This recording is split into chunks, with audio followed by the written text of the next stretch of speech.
আপনি সুদে টাকা নিছেন আখিরাতের আশায়? কথা বলেন না কেন? আপনি কিস্তিতে টাকা নিছেন আখিরাতের আশায়? জাহান্নাম থেকে বাঁচার আশায়? দুনিয়ার লোভে। আপনি এটা বুঝছেন আপনার ছেলেটা এখন আমি 12 লাখ টাকা দিলে এটা আমার একটা টাকা উপার্জনের মেশিন, আমি একটা মেশিন বইয়ে এলাম, এরপরে হেতে টাকা দিব। তা নাই তো বলেন, দুনিয়ার আশা ছাড়া, সম্পদের আশা ছাড়া বাড়ি করবেন, বিল্ডিং করবেন, জমি কিনবেন, সংসার চালাইবেন, বাজার সদাই খাইবেন, আপেল মালটা খাবেন, এই তো দুনিয়ায় হইল। তো আখেরাত? আখেরাত ভুলে গেলেন, বাবাও ভুলে গেলেন, সন্তানও ভুলে গেলেন। আপনার ছেলে উপার্জন একদিন কর্মে না গেলে আপনার মনে গুসা হয়, কিরে ফুর্তি কি শুরু করলি, কামে যাস না কা। কিন্তু আপনার ছেলে 365 দিনে, খোদার 1 বছরে একদিনও ফজরের নামাজ পড়ে না, একটা দিন পড়ে না, এত বড় জানোয়ার মুসলমানের ঘরে ঘুমায় কেমনি? পরে জিজ্ঞাসা করেন না, ওই ছেলেটাকে জিজ্ঞাসা করেন, তুই মানুষ না জানোয়ার? পরে বলতে পারো একদিনও তুমি 365 দিনে মুসলমানের ঘরে জন্ম নিয়ে তুমি একদিনও ফজরের নামাজ পড়বা না? তোমার আল্লাহ নাই, তোমারে কেউ বানায় নাই, তুমি মাটির তলের থেকে বাইরিছ, তুমি আসমান থেকে পড়ে গেছো, তোমার কোনো সৃষ্টিকর্তা নাই, তিনি তোমার কাছে কিছু চায় না। আস্তাগফিরুল্লাহ, আস্তাগফিরুল্লাহ। তাহলে একটা বাবা বেনামাজি সন্তান ঘুমায়, ওমায় বেড়ার কোনো চিন্তাই নাই, ওনার কোনো ফিকিরে নাই, ওনার ফিকির শুধু টাকা, চাকরি, ব্যবসা, দোকানদারি, বিদেশ, পয়সা, এই জীবন। বলেন আব্বা, আখেরাত কেমনে ভুলে গেলেন? আখেরাত যদি ভুলেও যান তো আখেরাত হবে না? কথা বলেন না? বলো ছেলেরা, বাবা তোমরা বলো, তোমরা যারা আজকে মৃত্যু ভুলে গেছো, তোমাদের মৃত্যু হবে না? তোমরা যারা নামাজ পড়ো না, তোমরা তো মৃত্যু ভুলে গেছো। তোমাদের যাদের চরিত্র অপবিত্র, নারী দেখে, উলঙ্গ ছবি দেখলে, নারী দেখলে, জিনা ব্যভিচারের দৃশ্য দেখলে, হারাম নারী দেখলে বীর্যপাত হয় শরীরের মধ্যে, আর এই শরীর তখন নাপাক হয়। নাপাক জেনা করিলে, ব্যভিচার করিলে, নারীর সাথে হারাম সম্পর্ক করিলে, মদ পান করিলে, ব্যভিচার করিলে শরীর নাপাক হয়, অপবিত্র হয়, অপবিত্র। আল্লাহ রসুল সাল্লাল্লাহু আলাইহি সাল্লাম বলছেন, যে ব্যক্তি মদ পান করে, যে জিনা ব্যভিচার করে, খোদার কসম নবী বলছে আল্লাহ তার অন্তর থেকে ঈমান খুলে ফেলে, মানুষ যেমন তার দেহ থেকে জামা খুলে ফেলে।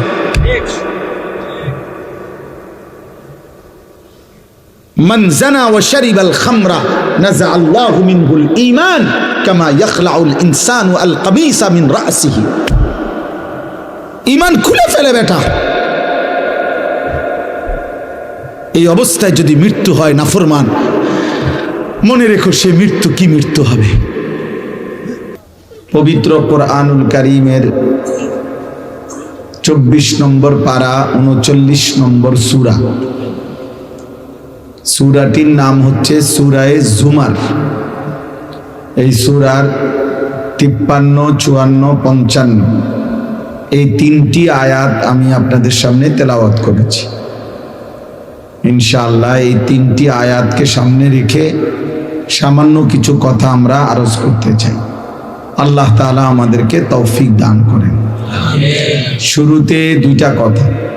1 নম্বর কথা হলো, হাতে মোবাইল ধরে ভিডিও বা রেকর্ড করা যাবে না, এটা আমি স্পষ্ট নিষেধ করলাম। আমার এই কথাটা যার শুনতে মানতে কষ্ট হয়, আপনি চলে গেলে ভালো, অথবা আমি চেষ্টা করব আমি উঠাই দিতে। এই জন্য আমি যেন এরপরে আর একজনকেও হাতে মোবাইল ধরা অবস্থায় ভিডিও বা রেকর্ড করতে না দেখি, তাহলে আমি আপনারে ধমক দিয়ে উঠাই দেব। নিজের থেকে চলে গেলে আমার কোনো অসুবিধা নেই। মনে করেন রাগ করে চলে গেলেন, যে আপনার মতো হুজুরের ওয়াজ শুনলাম না, আপনার মতো বেডাইতে আমি বললাম না, বুঝলেন না? এই জন্য আমার কোনো অসুবিধা নেই। এটা কোনো আমার নির্বাচনী জনসভা না, আমি কোনো ভোট প্রার্থী না। অতএব সকলের সমর্থন জরুরি না, আখেরাত জরুরি। সবার সমর্থন জরুরি না, সবার সমর্থন কেউই কখনো পায় না, এটাই নিয়ম। পৃথিবীর কোনো নবী রাসূলও তার নিজ জনগণ সকলের সমর্থন পায় না। পাইলে তো সবাই কালেমা পড়ত। অতএব এটা কোনো জরুরি কথা আল্লাহ বলেও না।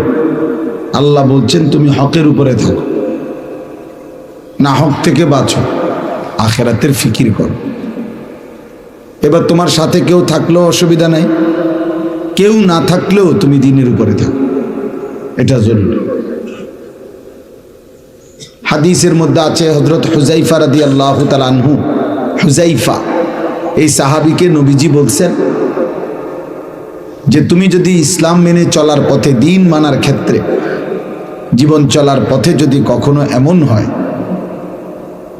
যে তোমার সাথে আর কেউ নাই, রাসূলুল্লাহ সাল্লাল্লাহু আলাইহি সাল্লাম বলছেন প্রয়োজনে একা তোমার মাড়ির দাঁত দিয়ে গাছের গোড়ালি শিকড় কামড়াইয়া ধরবা, তারপরও দ্বীনের উপরে থাকবে।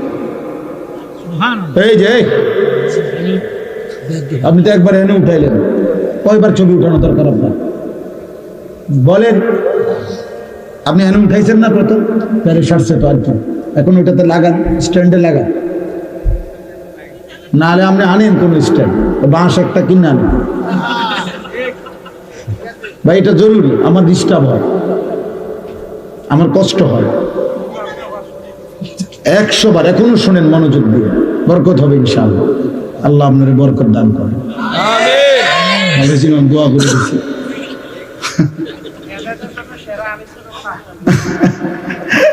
আল্লাহ কবুল করেন, ঠিক আছে। আমার কষ্ট হয়, মানে এটা নাড়াচাড়া করলে আমার দিল জমে না, একাগ্রতা আসে না, এই জন্য আমি এটা একটু কঠোর।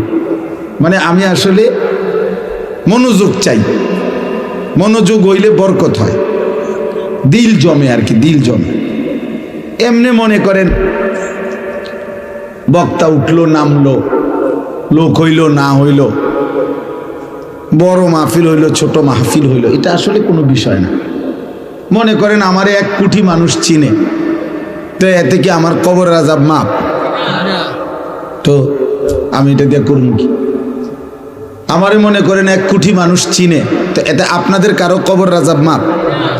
তাইলে কোনো ফায়দা নেই। আখেরাত দরকার, আখেরাত দরকার প্রত্যেকের, আমারও আপনাদেরও। যে মাঠে আপনারা দাঁড়াবেন ওই একই মাঠে আমরাও দাঁড়াবো। যার কাছে আপনারা হিসাব দিবেন আমরাও হিসাব দেব। ইয়াউমা ইয়াকুমুন নাসু লিরাব্বিল আলামিন, আল্লাহ তাআলা বলেন সেদিন সমস্ত মানুষ মহান আল্লাহ তাআলা রব্বুল আলামিনের সামনে দাঁড়িয়ে থাকবে হাসরের দিন। নবীজি সাল্লাল্লাহু আলাইহি ওয়াসাল্লাম বলছেন মাউদাউ কাদামিন, এই পাওটা রাখতে যেটুকু জায়গা মাটিতে, পায়ের তলা, ঠিক এতটুকু জায়গায় শুধু প্রত্যেকে দাঁড়াবে। এর অতিরিক্ত 1 সুতা আগে বাড়তে পারবে না, পিছনেও যাইতে পারবে না, ডানেও না বামেও, শুধু দাঁড়িয়েই থাকবে। এখন দাঁড়িয়ে থাকবে কতক্ষণ? সরেন 2-4 মিনিট, ঠিক না? প্রথম দিন 50,000 বছর। ফি ইয়াউমিন কানা মিকদারুহু 50,000 সানা, কোরআনুল কারীমের আয়াত। আল্লাহ বলছে প্রথম দিন, একদিন, হাসরের ময়দানের একদিন 50,000 বছর। এখন বলেন 50,000 সানা, 50,000 বছর। ভেবে দেখেন 50,000 বছর একদিন। এবার কতদিন চলবে হাসরের মাঠ সেটা একমাত্র মহান আল্লাহই জানে। তো যদি ধরেন একদিনে দাঁড়ায় থাকতে হয়, তাহলে আপনাকে ন্যূনতম 50,000 বছর দাঁড়ায় থাকতে হবে। আর যেখানে দাঁড়াবেন সেখানে মাথার উপরে সূর্য থাকবে, যেখানে দাঁড়াবেন তখন এই সূর্য যদি মাথার উপরে থাকে তো পায়ের নিচের জমিনের উত্তপ্ততা গরম কেমন হবে? আমরা হজ্জের মধ্যে প্রতি বছর এইবারও আরাফার দিন, মানে যেদিন হজের মূল দিন, আরাফার ময়দানে, সেদিন আল্লাহরই কুদরত, আমি সবসময় মনে হয় যেন আরাফার দিন মানে যেদিন মূল হজ, সেদিন মনে হয় যেন সূর্যের তীব্রতাটা, প্রখরতাটা বেশি, প্রচন্ড সূর্যের তাপ। তো আরাফার দিনে হজ্জের মধ্যে একটা সুন্নত আমল হইল, তাঁবুর বাহিরে খোলা জায়গায় খালি আকাশের নিচে দাঁড়িয়ে কিছুক্ষণ দোয়া করা। নবীজি করছেন। তো এটা ওলামায়ে কেরাম আমল করে। তো এইবারও আপনার অর্থাৎ এই 2-3 বার তাঁবুর থেকে বাইরে দুপুরবেলা হজ্জের সময় এই দাঁড়ায় 2 মিনিট 5 মিনিট 5-7 মিনিট দাঁড়াইতে গিয়ে মনে হয় যেন পাওটা পুইরা গেছে, একদম পুরো একেবারে মনে হয় যেন পাওটা পুড়ে গেছে। সোজা কথা, আমি যতবারই উমরার সফর থেকে, হজ্জের সফর থেকে ফিরি, মনে হয় যেন পুরাটা চেহারা রৌদ্রে আলগা একটা পাট পড়ে গেছে, কালো। তাইলে এখনকার দুনিয়াতে পৃথিবী থেকে সূর্য কত দূরে, সেই সূর্যের তাপটাই যদি বেশি লাগে, যদি এত তীব্র অবস্থা হয়, তাইলে ভাইয়া মাথার উপরে আসলে পায়ের নিচের জমিনের উত্তপ্ততাটা কেমন? এবং সেখানে যদি এক দাঁড়ানোতে দাঁড়িয়ে থাকতে হয়, কোনো বসার কিংবা আকপিস করার সুযোগ নাই, এবং সেটা যদি হয় ন্যূনতম 50,000 বছর, তাহলে আপনি আমি হালাত কি হবে ভেবে দেখেন। এই জন্য আসলে বাস্তবতা হইল, কেউ যদি মনে করে যে আমি আখেরাত বুঝিয়ে না, তাহলে তো কোনো সমস্যা নাই। যেমন যে কোনো মেহনত করে না, তার কোনো ভুলে নাই, তার কোনো সমালোচনাই নেই। কারণ তার সমালোচনা একটাই, সে মেহনত করে না। কিন্তু যে কাজ করে তার অনেক সমালোচনা। তো যে মনে করে আখেরাত আমি বুঝিয়ে না, তার তো কোনো টেনশনই নাই। কিন্তু যে মনে করে আখেরাত হবে, আল্লাহর সামনে যেতে হবে, আল্লাহর মুখোমুখি হইতে হবে, আল্লাহ তাআলার কাছে হিসাব দিতে হবে, আমার জিন্দিগির বুঝ দিতে হবে, খোদার কসম তার চিন্তার কোনো শেষ নেই, তার চিন্তার কোনো শেষ নেই। কোরআনুল কারীমের মধ্যে আল্লাহ তাআলা বলছেন, ওয়াল্লাযীনা ইউতুনা মা আতাউ ওয়া কুলুবুহুম ওয়াজিলাতুন আন্নাহুম ইলা রাব্বিহিম রাজিউন।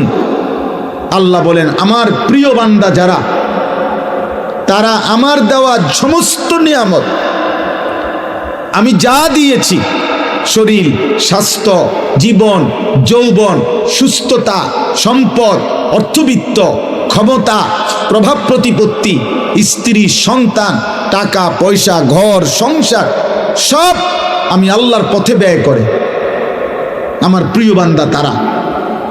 তবে সমস্ত কিছু, এই কথাটা খেয়াল করেন,